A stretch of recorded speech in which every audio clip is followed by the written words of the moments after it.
of sales from China, and they've done 1.9 billion in the last quarter. Do the numbers. So it means in a year Nike does 10 billion sales revenues from China. So this is the way the problem is. This time 10 billion is irking the Chinese Communist Party. The Xinjiang cotton ban, the number was 10 billion. The hit to Chinese imports was 10 billion.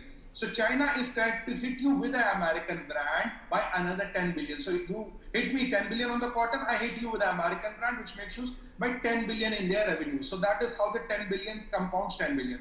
Point number two, 18% of your sales are dependent on China, Mr. Nike. It's a doomsday for you. Point number three, you have invested 40 years, 4 decades of work, you have put billions of dollars to take your sales to $2.2 billion a quarter, and how do they disappear like this?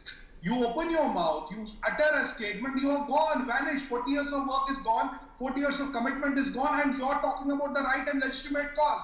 Isn't it right to say that same, there was a video out Vineet recently, a young Uber boy, Muslim, is chained to his bed with handcuffs. But if you talk about the reality, they will throw you out. It doesn't matter 40 years of work, it doesn't matter how much of revenue you are getting, they will just throw you out. So the first point we learn from this, if you have dependence of sales from China, you are awaiting doomsday. It's a matter of time, doomsday is going to come and hit you. Another thing, what is the position of IPR in China? Nothing. Is there an IPR court in China? Nothing. What Professor Nalpat rightly said, they will come and steal your technology and they will take it away. But there's one more thing we are learning from here. This is the plight of Chinese economy. We need now $2.2 billion of revenue, $10 billion a quarter matter. Now this all tamasha, this all people ban was initiated by CCP. Why did they do it? Because the Chinese economy is not doing well. Even these $10 million matter. And what I went completely absurd. I don't know what went wrong to Mr. John's thought process when he says Nike is a Chinese brand for China. Arre baba re. Now, if Nike is a Chinese brand, then in India, should we use a Chinese brand?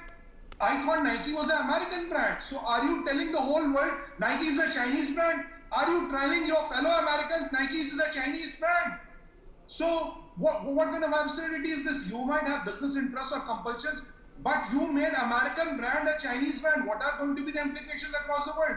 You might save Chinese market for some time. I agree with Professor Nalpat. It's a matter of time. You have to pack your bags from China. Why don't you get it, John? After 40 years, if this is your plight, you did wrong. Your founder did a fundamental mistake of going to China.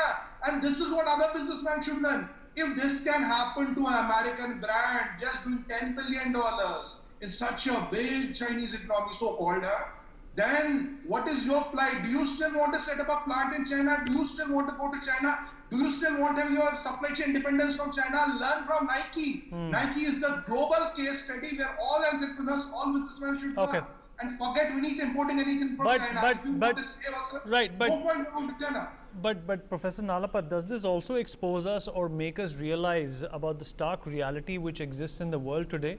You know, you have banned TikTok, you have taken that stand which